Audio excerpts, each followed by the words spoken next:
So in addition to the graphing motion video, I wanted to go through and show you another way to visualize motion, acceleration, and velocity. So let's say that we have constant velocity, and I'm starting here. So if I'm looking at constant velocity, so at t equal to 0, I'm here, and let's say at t equal to 1 second, I'm at that location. And so at t equal to 2 seconds, I should cover the same distance. So if this is x, then I'm going to cover x as well, and this will be t equal to 2 seconds. And then at 3 seconds, this is x, and so on. So you will have even increments. So if you were taking a picture at each second, for every second, this object will travel equal distance.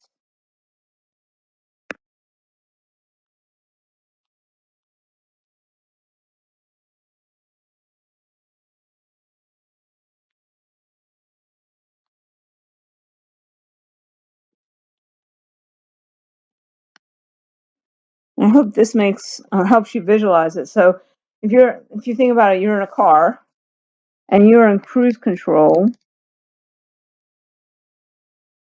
at 70 miles per hour, and your car is initially here. In 1 hour,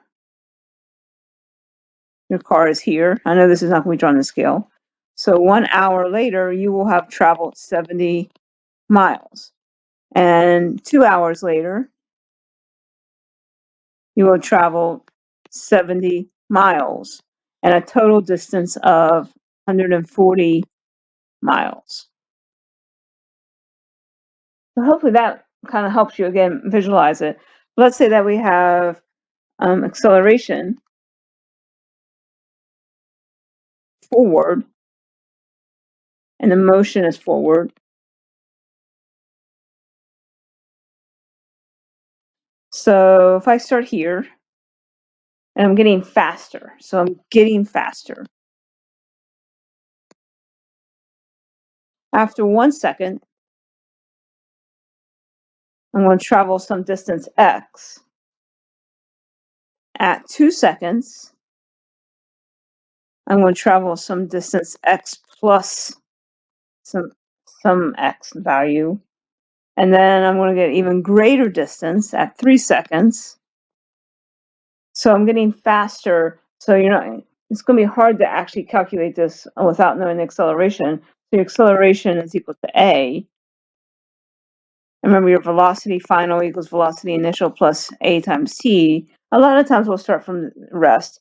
We'll be able to take this. So if a ball is dropped, what happens here is if we start from rest at 1 second, it falls to this distance. At 2 seconds, at 3 seconds, and so on. Let me zoom down so I'll get some more of this one here. And then at 4 seconds. So you can see where these gaps are getting bigger and bigger and bigger. So the longer the ball falls,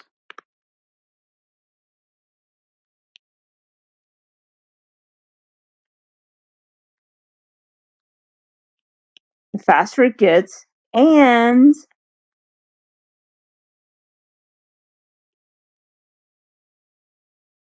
the greater distance it covers. Now, little side note, our acceleration due to gravity is equal to negative 9.8 meters per second squared. Negative because it's going down. We talked about these positive and negatives in the graphing video. And the 9.8 meters per second squared is the accepted value for g.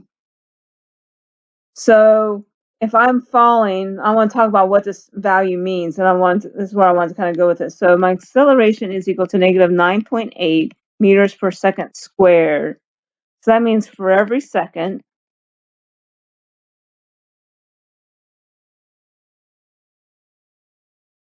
the object gets 9.8 meters per second faster.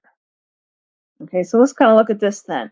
So 1 second, or at 0 seconds, at time equal to 0, I'm going 0. At 1 second, my velocity is then 9.8 meters per second.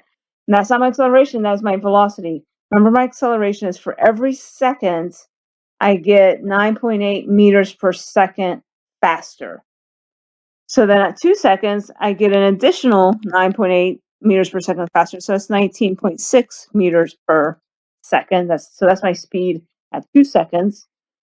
My velocity at 3 seconds is going to be the 19.6 plus 9.8, or 29.4 meters per second. Sorry, I had to add that off on the side. And then 9.8 here, 12.1, 9.1, 39.2.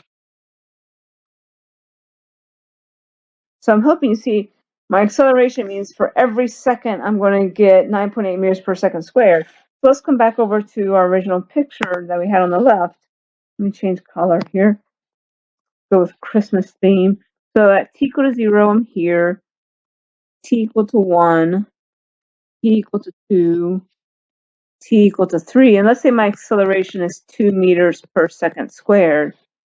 That means I get 2 meters per second faster for every second. So this is my velocity is at 0. My velocity here is 2 meters per second. My velocity here is going to be 4 meters per second. My velocity here is going to be 6 meters per second. So kind of go through and think about this. And so this hopefully will help you visualize what's going on with the problems. And it's another way to solve the problems. If you can do it conceptually, that is fine. Draw me a sketch and show me how you're actually working through this. And look at how we can go through. Let me give you something to kind of practice on. So let's say I have t equal to 0, and I want to know my acceleration is equal to 5 meters per second squared.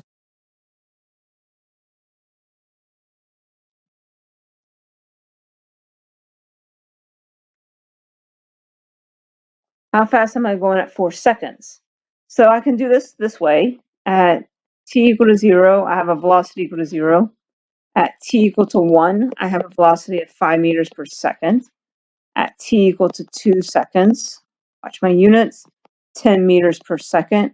At t equal to 3 seconds, I'm going 15 meters per second. At, and this is not going to be a scale, t equal to 4 seconds, I'm going 20 meters per second.